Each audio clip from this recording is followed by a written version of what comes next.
Cigarette companies are the highest payers of scientists, one of the biggest employers of scientists to make the cigarettes addictive. They move these addiction specialists to the food department by the thousands, and those scientists weaponize our ultra-processed food. The problem is most people don't know that what they're consuming is making them sick. They know junk food is bad, but they don't realize it's causing chronic disease, and neither do their healthcare providers. Certain demographics are hit harder than others. For example, Black Americans consume on average 80% of their calories from ultra-processed foods. But make no mistake, all Americans are under attack and it's costing us dearly. American food companies are selling the same exact products overseas without these chemicals, but choose to continue serving us the most toxic version here. This is the brightness of the Canadian version, and this is the brightness of artificial food dyes. Healthier countries are already showing us how it can be done. I didn't learn that 82% of independently funded studies show harm from processed food,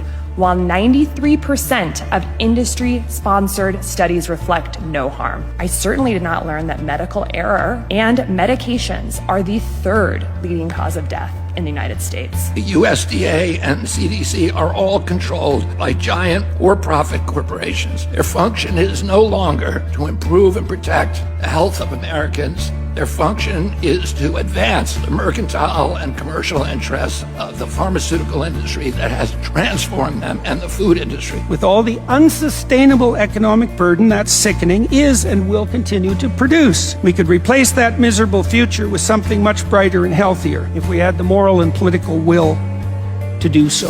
Yeah, thank you. This is my go-to, the original nacho cheese. That's good. What do you like? Corporate greed. Scientists are the prostitutes of the modern era. It's all and we're being force-fed this down the media for many decades. Lies, deceit, treachery. This is what we're seeing in the commercial world. This is what we're seeing in the economy. This is what's been put in the children's food. If they're lying to us about this, what else are they lying to? They take the tobacco lobbyists, and remember, tobacco is a sacred plant. However, they adulterated it with 400 chemicals. Many of them are addictive substances. And that information came out, and the tobacco lobbyists and the tobacco industry moved over into the food industry. So it's good that this is coming out now. Make America healthy again, I think, is important. And then as you saw at the last part of the clip, they made it political because Kamala Harris is endorsing Doritos. This is the reality. And I've been saying it for years, and people call me a conspiracy theory. Well, go f*** yourself. Poisoning the commons, poisoning the children.